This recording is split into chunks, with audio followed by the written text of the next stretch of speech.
Hi everyone, welcome to Michelle on the Money. This is all about your money from consumer to business news in the bi-state. The government shutdown has now stopped. It's ended. The government is open after a shutdown that lasted weeks. So this is a look from Capitol Hill, where the House has now passed a stopgap spending bill and President Trump signed into law moments after. We're sending a clear message that we will never give in to extortion, because that's what it was. They tried to extort, the Democrats tried to extort our country. In just a moment, I'll sign a bill exactly like we asked Democrats to send us all along, many days ago. This cost the country $1.5 trillion, this little excursion that they took us on. SNAP benefits will soon return to people's accounts, but it is not known when flight cuts will end. The bill does not guarantee an extension of expiring subsidies, which Democrats vow to keep fighting.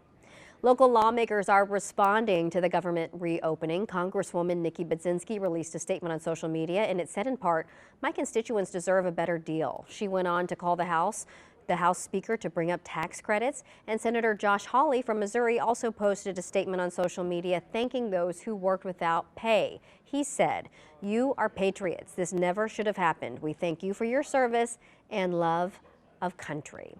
Now, the government shutdown is impacting official job reports from the U.S. government. Private payroll processor ADP says the private sector added 42,000 jobs in October, which is the first increase since July.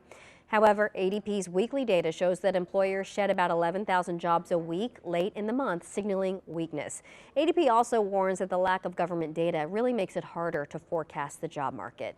In the meantime, we know the St. Louis community continues to step up for those in need. The Archdiocese of St. Louis and St. Vincent de Paul are teaming up again for parish food drives all across the region.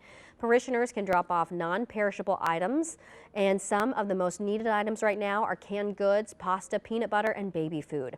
Gift cards can also be donated to help buy food like milk and eggs, and these items will be given to local food pantries.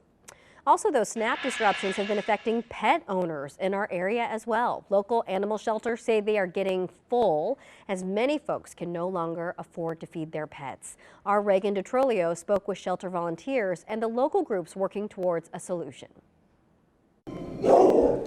With the government shutdown nearing its 40th day, animal shelters like Care STL are packed with dogs.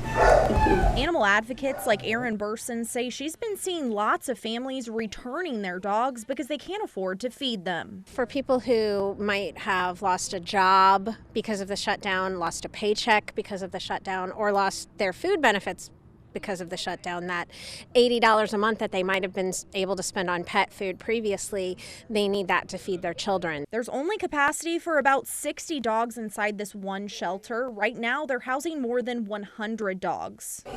When people have a hard time paying their bills and paying their rent, and then there's more evictions and more poverty, and so then the shelter just keeps getting overly full. Another place crowded is Urban League of Metro St. Louis. We have literally seen thousands of additional families to come through the food pantries from the very moment that the benefits were announced to be cut. And on Saturday, November 15th, here at Urban League headquarters from 12 to 3, they'll be serving 3,000 SNAP recipient families up to $300,000 in food and toiletry items. Formula, people are asking for diapers, they're asking for anything for their kids, and then of course just basic necessities to get by. Back at the shelters, care volunteers are doing all they can to keep families and pets together. We're actually delivering food to families so that they can keep their pet, because obviously that's a better life for the animal than being in our shelter. For a lot of people, pets are their mental health. So when they're forced to, because everything else has gone wrong, also give up their pets, it makes it a lot worse for them as well. Reporting in St. Louis, I'm Reagan DeTrolio, 5 on your side. A lot of people are hurting out there. Both Care STL and the Urban League are in critical need of donations right now. So if you'd like to contribute or support other organizations helping with food assistance, or maybe you need help, you can text the word food to 314-425-5355, and we will send you a link of all the resources straight to your smartphone. The FAA is grounding a specific type of plane after last week's deadly UPS crash in Louisville. The FAA says all MDL-11 cargo planes will remain grounded until engineers can conduct a proper inspection of the fleet.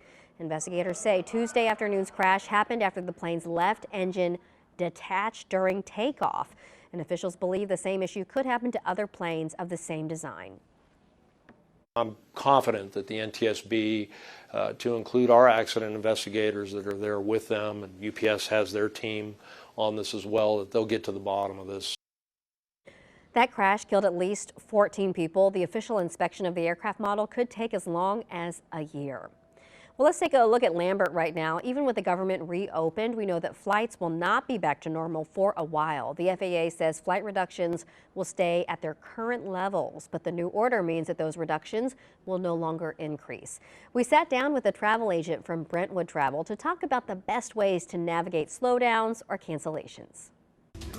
With mass cancellations due to the government shutdown, a lot of people are suffering some pretty big travel headaches, and that really could cost you your money and your sanity. Joining me this morning is Stacy Acree with Brentwood Travel to help us navigate some of these uncertain times. Thank you so much for being here. Absolutely, it's my pleasure. Well, we're glad that you're here. What are you dealing with? What are your clients dealing with when it comes to travel? Is it as chaotic as it seems on television and in the headlines?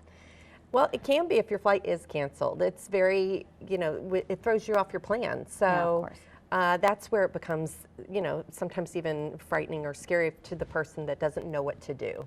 Yeah, so then how can people, I shouldn't say know what to do, but how does knowing the airport, kind of navigating some of the travel apps, how can that help people? Right.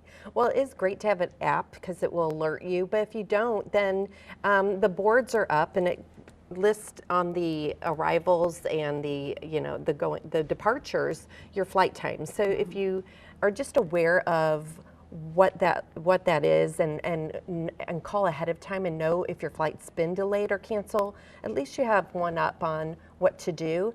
And then the next step would be if it's delayed, you just need to wait it out or see if there's another option, or you need to go up to the counter. We were able not to go back through check-in, but actually just go up and ask some of the airline. There are some desks even in that area where you're about to leave and ask what the other options are. Yeah, sometimes they can tell you like if they're at the gates or whatever. But I guess, do you recommend certain apps? I mean, just probably the airlines app, and maybe do you need to get like the airports app, or what do you do? Actually, I do have the airport apps and also the airline apps, but I usually go by the airline apps and then know what other flights are there. We were going to Burbank. Our flight was 4 hours delayed. We looked at going into Los Angeles, which is about 25 minutes away, but those flights were full. So those are the other things. Your options aren't always there, so you just either have to have your patience and wait for the next flight, or know what other options you are. Yeah, some flexibility. Now, you said you just flew, and airlines seem to be kind of working together. I mean, just kind of being like a little bit more lenient than maybe than they're used to be. I was able to switch my flight for a whole day earlier with no extra fees. And yesterday we had a client call. They were meeting their parents from New York to Hawaii, and it was a 10-hour delay, and they were able to work with that particular person to get them not only on a different airline, instead of a nonstop they did have to change planes, but they were able to get out. So not being afraid to ask the airlines what other options, because sometimes they'll put you on a whole different carrier. Oh, wow. So they really are working together. They are. Well, what do you think about travel insurance? Because I know that I've had it before, and it worked out well for me, but it does seem like it's more important than ever, especially in these big delays. What do you think? People should absolutely get it, or what? I think travel insurance is very important if you're the type that you want your money back if something happens. It's just another tool to have, and you just have to know that with travel insurance, they do have rules. So it has to be a delay of 6 to 8 hours, depending on the carrier, to even get some of your money back. And there are limitations on how much you get back per day. Okay, and then what is the best way to get travel insurance? Do you do it when you get on your airline, or can you go online somewhere? Where do you go? Right. So I'm with Brentwood Travel, and we happen to sell travel insurance, okay. but you can also, when you're purchasing your airline ticket, it does give you the option. Sometimes we may skip over that, but it's not that expensive. And it's also lost luggage. If you have a travel delay, if you have a forced overnight, you might have expenses that you were not expecting. Oh, for sure. So it covers a lot of that. Do you have any early thoughts on holiday travel? I mean, it feels like holiday travel could be, you know, it could be smooth or it could be just a headache for people. Do you have any early thoughts? The best thought is just, again, it's always to get to the airport early, know your flight information, know what other options, again, what other airlines are leaving that day in case you had to pivot, in case there's a delay or cancellation. And I think working with a professional such as ourselves or whoever, because we guide people, we tell people how to navigate the airports. And then the best thing is, if you are really frustrated, concerned because something has been changed, is to work with the airport, go up to the counter and just make sure you're getting the best routing there possible. Yeah, it is really nice to work with an agent because then it's like, help me, I need help right now, right? We're like the you know, therapist of travel, kind of. Right. And it just helps to have somebody in your corner to know the best routes, because some people we hear go really strange, you know, connections when they could have maybe even gone nonstop. So sometimes they just don't know they can change to another carrier if there is a real problem going on. The airports want to help get you resolved, but they don't always know the best routing, and so it is nice to work with a professional. Yeah, a professional, an expert. That's why you're an expert. Yeah. Right. Stacey, thank you so much. Really appreciate your time today. Absolutely. All right, well, more Americans are planning to travel by rail and bus this holiday season, according to the travel search engine Wanderoo. Bus and train reservations around Thanksgiving are actually up 12% from last year and as high as 30% on the busiest days. Prices for these types of tickets rose about 10% in the past week. Now, this does come as uncertainty over air travel continues, just even with the government shutdown just now ending. All right, a recall to tell you about. The Illinois Department of Public Health is warning parents about possible botulism in baby food after 2 babies in Illinois were sent to the hospital. Actually, more than a dozen babies have now shown signs of botulism after eating By Heart Whole Nutrition infant formula. Health officials say the same formula has been linked to suspected cases of botulism in at least 10 other states. You can find the affected lot codes and use-by dates on the FDA's website. In the meantime, Illinois health officials are urging parents to stop using that formula immediately. Another important recall for Honda drivers. The automaker says 400,000 of its Civic sedans could lose their wheels. The recall affects 2016 through 2021 models equipped with 18-inch alloy wheels. According to the National Highway Traffic Safety Administration, an assembly error can cause the wheels to separate from the car while it's moving. If you own an affected model, you can take it to the dealership for a free inspection and repair. THC seltzers have grown in popularity as an alternative to alcohol over the last several years. But check this out, the drink could soon become illegal. In 2018, when Congress passed the Farm Bill, it legalized hemp-derived products, allowing for the creation of seltzers. But a letter signed by 38 attorneys general asked Congress to ban THC gummies. Experts say this ban could also impact the THC beverage industry. In our world, about 62% of our revenue comes from hemp-based THC. I think that this was absolutely critical for Insight Brewing Company to survive.